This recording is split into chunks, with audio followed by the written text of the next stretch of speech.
So Christine and I are Land Services officers in the Ag team for Western Local Land Services, based in Baronga and Broken Hill respectively. We provide pastoral and advisory extension services while delivering agriculture and natural resource management projects. Today we will set the scene and introduce you to our region and the land services program that we deliver to land managers in our region.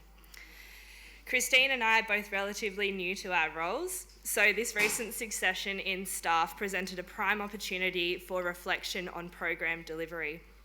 We will take you through some of the challenges, some blue sky dreaming, and also outline some current goals for the next intake of the program, while finishing off on a reflection of our new careers in the rangelands.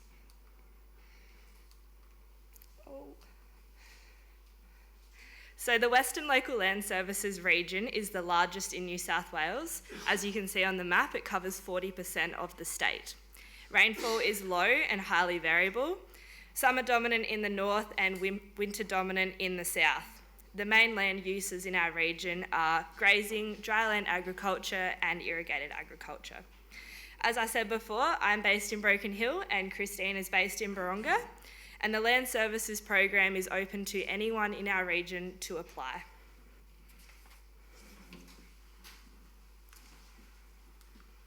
So a small snippet of the program.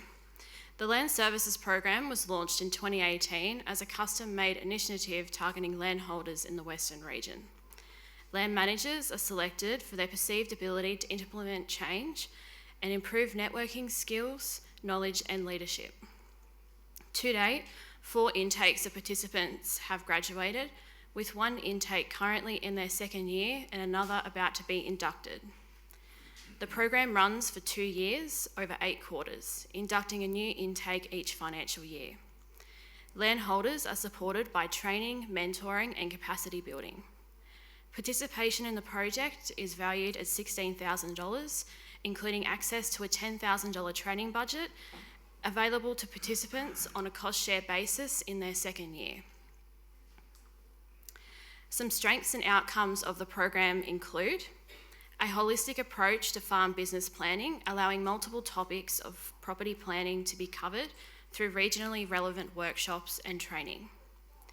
Flexibility is built into the program, allowing us to tailor delivery for each intake, whether this means hosting online catch-up sessions or undertaking dual delivery, splitting groups into north and south groups. It also allows land managers to create their own goals and pick training to build those skills. Cost sharing the training budget also creates participant buy-in, and land managers have continued to invest in their education beyond the program as a cohort. Finally, staff can learn from land managers and external consultants while spending time building relationships with participants through the case officer approach. Some of the challenges we have faced over the last 10 months of delivery are presented on the slide. The primary challenge we faced was the program's deferral due to the departure of the agriculture team through 2022. This led to a 5-month delay while staff recruitment and onboarding took place. This resulted in Courtney and I navigating our roles while learning and delivering the content. A previous staff member was contracted back to support us during this transition, so the integrity of delivery was not at risk. It should also be noted that we are now delivering independently. Landholder commitment, motivation and engagement were also a substantial challenge. Land managers are enthusiastic to sign up. However, prioritisation of the program was extremely difficult. We had 3 landholders ultimately exit the program after the first workshop due to commitment issues. Another aspect of this was due to the spread of the program participants. Some of the land managers were hesitant to share meeting locations to make travel equal among the group. We also found timely communication about RSVPs or date suggestions challenging, and we faced some interesting weather conditions from flooding to dry periods and then severe storm systems which affected land managers' ability to leave their properties as well as staff's ability to travel. Another obstacle for us was scheduling with our external consultants, and land manager engagement with the mentors has also been minimal. Training budget utilisation of our most recent graduated intake was variable, with none of the participants utilising all of their available budget. Looking at how this will affect future intakes, we can disregard the first two challenges. These were very situational, and we have determined that this will not be an issue for us this year. Inclement weather and scheduling will always be a challenge in the rangelands, and there is no silver bullet to these hurdles. Ultimately, these challenges are largely why the program has such flexibility built within it. We have mentioned it here as we found it had a compounding effect over the last 10 months of delivery with our other challenges. Receiving timely communication was addressed with the intake, which we're happy with the current approach. We believe this may be improved by setting out clearer guidelines and modifying the commitment statement signed by participants at the induction of the program. Revising the independent review that was conducted in 2021, as well as our own challenges, there was some overlap which we've placed in bold. Landholder commitment and motivation have previously been identified as a limitation to delivery. The program is designed for land managers to identify key areas of their farm business that need improving and supply them with the tools and assistance to seek out opportunities. Where commitment and motivation are lacking, knowledge uptake is reduced and opportunities to fully utilise the program decline significantly. Mentors were also identified as being an underused component of the program, with no land managers in the last two intakes having sought support from the mentors available to them. Underutilisation of the training budget was again recognised as a previous limitation, which we saw in our most recent graduated intake. We found this linked heavily to the land manager's ability to identify key areas of improvement to then seek out opportunities to use their training budget.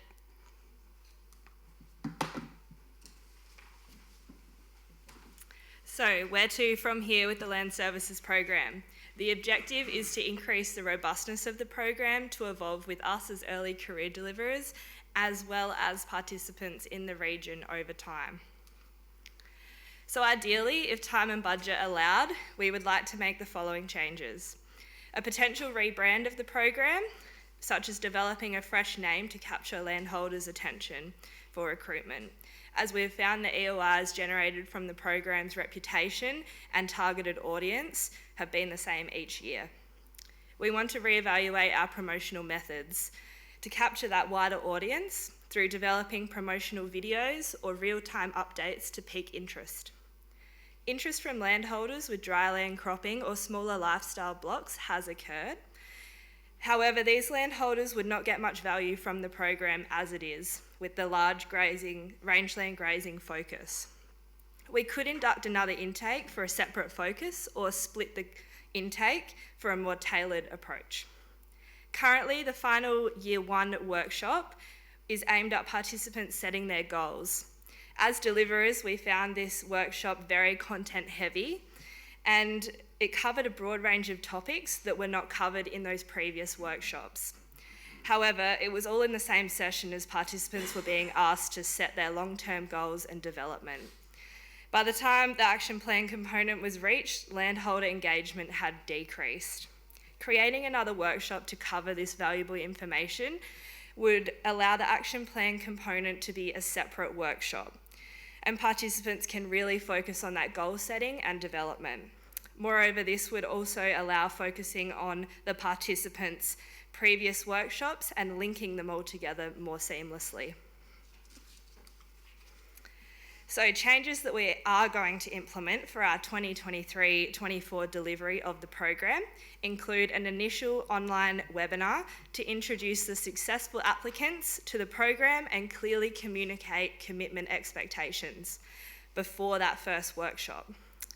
Outlining the travel that's involved with the spread of participants for the intake and the importance of that continual commitment and engagement to get the best value from the program. Slight delivery modification to workshops to better explain the program and understand landholder commitments throughout the year. Looking at how we deliver the workshop content and also the workshop resources. Modification of that final workshop to reduce the high content load and focus on building participants' action plans, as I mentioned before. But at this stage, we will not be splitting the workshop, but instead looking at the content that's delivered and what information can be reduced. Improving mentor utilisation by re-engaging the program's current mentors and also looking at new mentors from graduated land managers. So previous participants would be an asset to the current intake to utilise, while also increasing mentor engagement through the creation of mentor video profiles instead of the written profiles that we currently use. This might allow a more personalised introduction. To make mentors more approachable for participants to gain a feel for the person behind the profile. As early career professionals, we recognise that we are at the very start of a hopefully long career in the rangelands. We still have a significant learning journey ahead of us.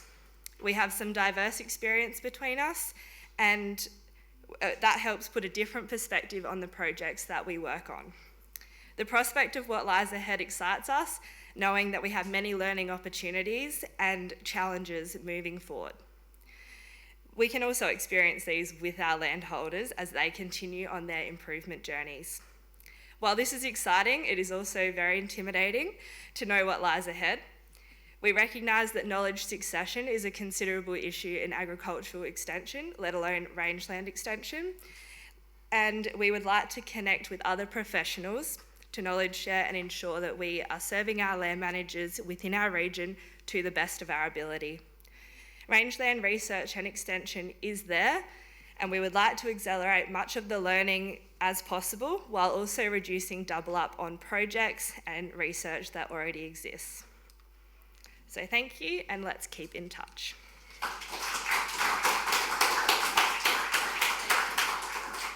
Thank you, ladies. I really appreciate you actually getting us back on our time schedule. So we do have questions for, yes, we'll start. Sorry, I was... But... I will ask two questions, if Yep. I may. Firstly, what was the catalyst for this? Did it come from the producers or was it an agency decision? The independent review or our presentation? The decision to have these workshops and this training, is The that program. based on a demand from producers who felt that they were inadequate, or was this the agency deciding that this would be a good thing to do? What we know about the program is this was actually a different program before LLS was started in 2014.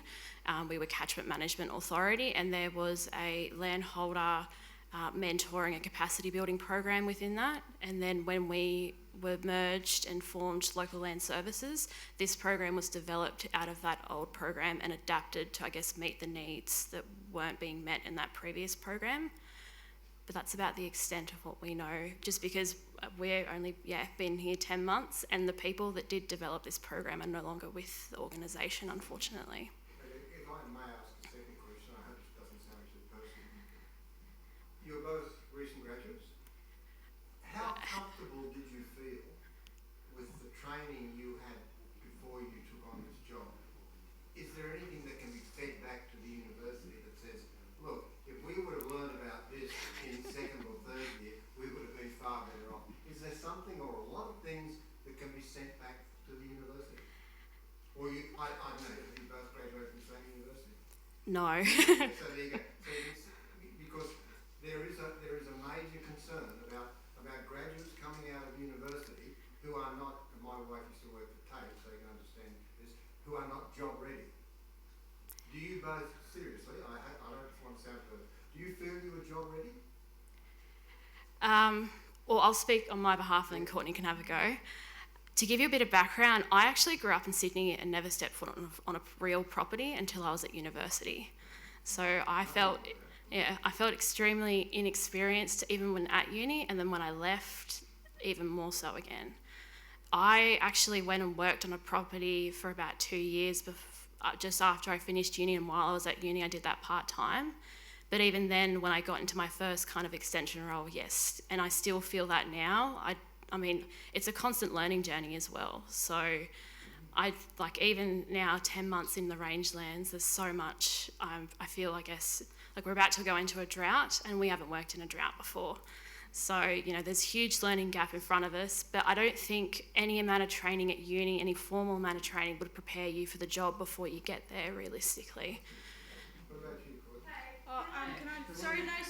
I'll go to the man with the microphone, and then I'll go to the guy with the coloured shirt. Am I not speaking loud enough?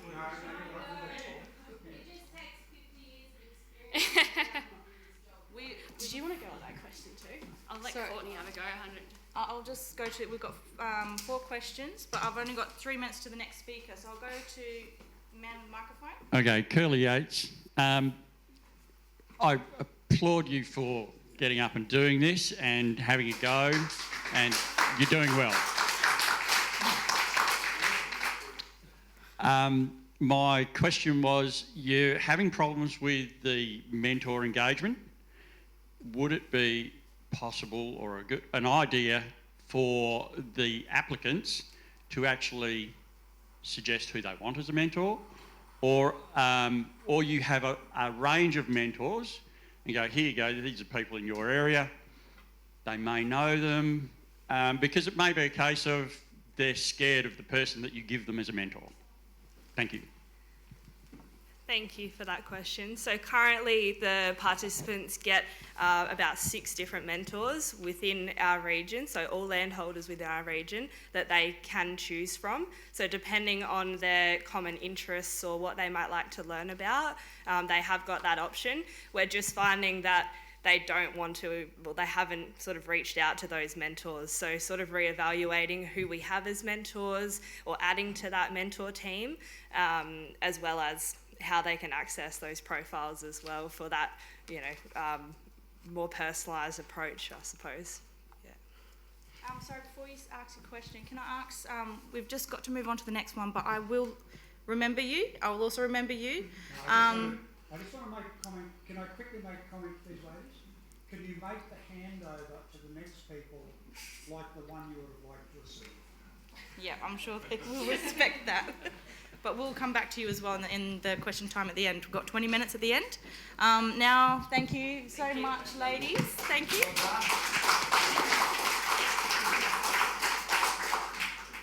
You're very good speakers, actually. Very clear, thank you.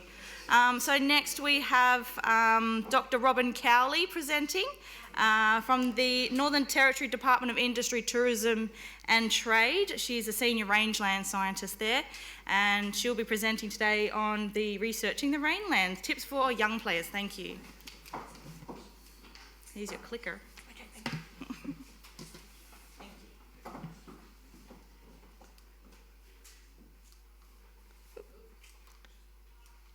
Okay, I'm going to start off with evolution, baby. What has evolution got to do with it? Well, I think it's got a lot to do with it. What disturbance regimes have your ecosystems evolved with? Because that's going to affect what they're adapted to. And that will probably inform your expectations of what these ecosystems can handle, relevant research for them, and relevant management. So I'll give you some examples. Our savannas have evolved with fire, also fire, and grazing. And this grazing was at really low levels.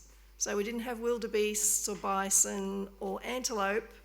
We had macropods, kangaroos and wallabies, but they were at really low densities, and they were dependent on waters, and natural waters were rare and far between, and quite seasonal.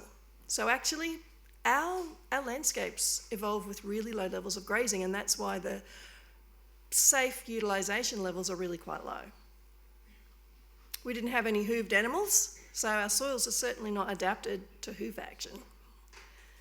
So what does this mean in terms of what's good for grazing management for Australian savannas? Safe levels of offtake are low. High intensity grazing, I mean, it might have a role, but it's certainly not what they evolved with and are adapted to. Spelling and rest and rotation, yep, sure. I mean, they spent lots of time not being grazed very much, so probably got a role. Again, with fire, our savannas evolved with regular fire, Before people arrived on the continent, fires would have been late in the dry season started by lightning. They would have been very extensive, hot. They would have burnt until they found another burnt patch or natural water to stop them. And since humans have been managing the landscape, they've also been lighting fires all through other times of the year as well. So that means that our landscapes are really well adapted to fire and they're really resilient to fire.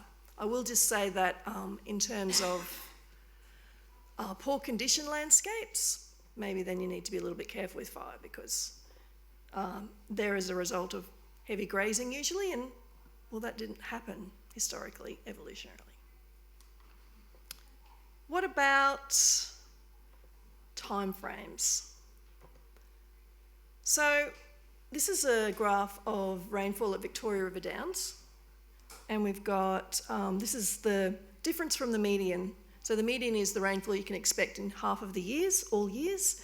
Starts in the late 80s, goes to last year. What you can see is, I've called this area, is this a land of challenge and strife, or is that just normal? Because there's been a whole lot more rain starting around 1993, which just happens to be when we started our fire experiment at Kidman Springs. This here shows a graph of pasture composition through time, starting in 94 through to 2019. The purple here is bottle washers, the white there is other annual grasses, and then the red here is black speargrass. And at the beginning it was an annual shortgrass, came out of those normal years I guess, and that's what it carried. And there wasn't much black speargrass on our red soil fire experiment, but through time it increased and increased and increased. So you might think, oh, well, gee, fire must have really led to that change in black speargrass on the site, except, ta-da, this was the control plot. If we hadn't had a control plot on our fire experiment, we would never have known. We would have assumed that this was a result of all the lots of different fire treatments that we were applying, but actually black spear came in and changed across the landscape in exclosures, in grazed areas everywhere, whether it was burnt or not. So, controls really matter. Otherwise, you just don't really know if you're interpreting what you're seeing correctly. This here is persistent green cover as detected by Landsat through time, here starting in 1988 through to 2018. And this is just all the sites from the Sweet Spot site project. I just grouped them into different regions. And you can see that Queensland's the black line, and it started pretty much where it ended, but it had a lot of fluctuation in between, and that was due to rainfall. But the Catherine and Sturt Plateau just seems to be increasing forever, what is going on, and the Victoria River District increased to there. And if you stopped here, you'd think, wow, like this woody thickening is just indefinite, it's just going to go on forever, except on our fire experiment, where we were monitoring woody cover, you can see the black lines unburnt, blue lines cool burns in June, red lines late burns in October that are hot on a grassland versus a woodland. Woody cover was increasing and increasing, but then we had dry years and suddenly it crashed again. So yes, long-term studies matter because you get these multi-decadal patterns in rainfall. And if you aren't monitoring it, the original experiment finished here. And it was only, so that was initially funded by MLA. And Rod Dyer, Jeremy Russell Smith and I had a little powwow in 2003 and said, how about we just keep on measuring it at a lower frequency, so we'll just measure it every 2 years, and it doesn't really cost that much to just put in the fire breaks and keep it going. It's now been going for 30 years and is this amazing site that now has long-term impacts of different fire treatments with controls, so we know what's happened naturally due to climate variability versus what's happened due to fire. So, long-term controls, if you can. A question we have been asking throughout this conference Will the country come back? Well, it probably won't come back within a 3-year funding cycle. When you have land condition change, it comes with loss of soil, nutrients potentially. You might have lost your seed bank. Like here, it's probably not going to come back. You can see a little bit of topsoil just there with a bit of grass on it. But change can be species specific. Peter O'Regan was telling me that the black speargrass has really high recruitment and it came back a lot faster than desert bluegrass sites, for example. One thing we do know is that it's a lot slower to recover than it is to degrade. So you need, again, time. It's going to take longer than you think. And change is both slow and continuous. There's this background trickle of seedlings that doesn't seem to be very much in any particular year. It might seem like there's nothing much happening at that site. I recommend you look at Paul Jones' poster. It's a really good example. And then all of a sudden you get some laninas, some double laninas and everything. You might get a mass germination event and suddenly the change is rapid and it can change to something quite different. It might not be the same as what it was before. I recommend this paper. I'm a bit of a fan. And it's also relevant for researchers, not just managers, I would say. So you might, when you do have change, it might go to a completely different place. So one of the producers showed this picture before. This is another great publication, and what a great title, Spectacular Recovery. That buffel grass is good stuff. This did require a bit of mechanical intervention. But anyway, sometimes you'll get change that's going to a different state altogether. So, let's talk about research. There's different kinds of research at different kinds of scales, asking different kinds of questions. And they influence their relevance to management, your ability to have controls potentially, and to properly replicate. This is our fire experiment from the air. I want to talk about that a little bit. Look, this is not really a complete and true representation, but what I did want to make the point was that a lot of the work that I'm involved in is not really discovery stuff, like the sweet spot was, kind of. It's observational discovery stuff. But a lot of it's like, oh, well, we know something works, but we want to trial it on the ground. Let's trial it in different land types. So then you're going beyond the plot and the lab and the pot scale, you're going to the paddock scale, and suddenly, can you replicate a paddock? Can you control for that paddock? Suddenly these things that we really like to do with our stats gets quite difficult to implement. There's a whole heap of different ways that you might want to try and study something, observational studies, natural experiments, gradient analyses like distance from water, fence line contrast, paired paddocks. When you get to, okay, well, we want to demonstrate something to increase the uptake, then, you're asking new questions like, well, does it pay? It has to be much larger at the paddock or property scale. And suddenly you're thinking about economics, management implications, co-design with the producers, and what even is a control when you're at that scale. But then potentially you can model it, and you can have a baseline, we'll do this thing in the model, and then we'll change it. But either way, involve a statistician and economist early. Replication controls are still important if possible. Make sure that what you're sampling is representative. It doesn't matter how you do it, you should always try and involve before, after control and impact in your experimental design. Comparing sites at a single point in time is almost always inadequate because you're not really sure how they started. They might have been different to begin with and you don't know because you've only measured it later. We see this a lot in cell grazing data that's presented to us. Always before, after control impact if you can.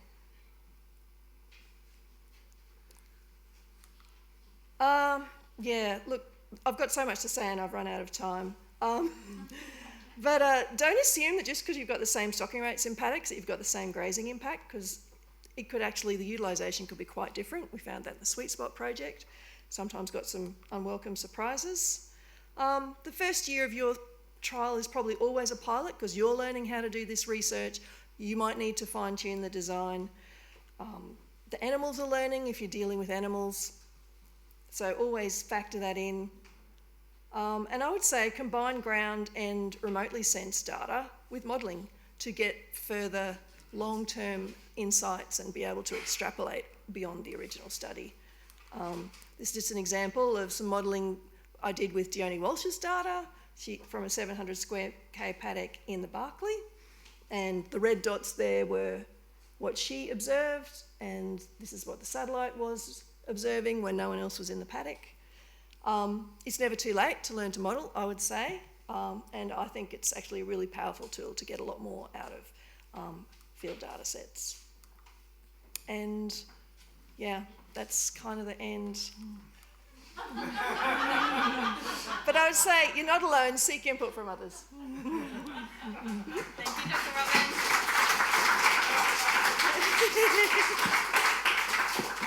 Any questions with Dr. Robin? We've got time for a couple.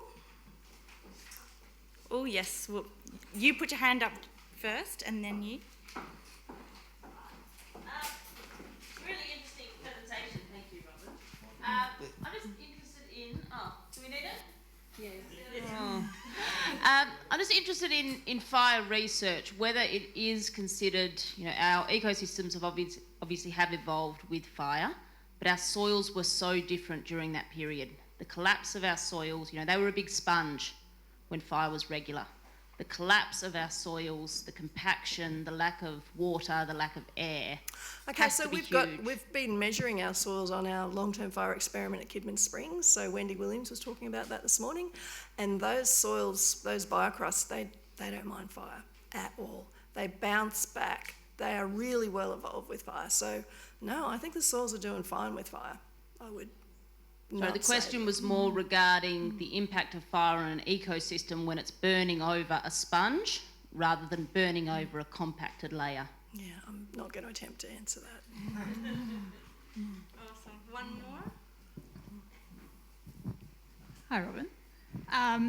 So we've been talking a lot about succession planning out there, and I wanted to ask you while you're at the front. It seems like there's a lot of places, there's young extension officers, researchers coming into the job and all very keen to learn, and there's a lot of knowledge and experience higher up in the organisations, a lot of trials that have been done previously, mistakes that have been made, learnings from those, but a bit of a gap within departments and organisations of transferring that knowledge down through the ranks where there's no one in that role.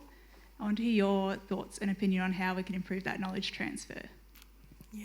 Should I be in the NT more? Maybe. Yeah, look, I think, it's so true. And it's not until sometimes you're writing up a data set and you find, oh, this happened and we didn't know. And if only we'd known at the beginning, especially when you're working on farm with producers, the communication that's required to really know what's happening there. There's so many examples. But, yeah, I don't know, maybe we should be putting together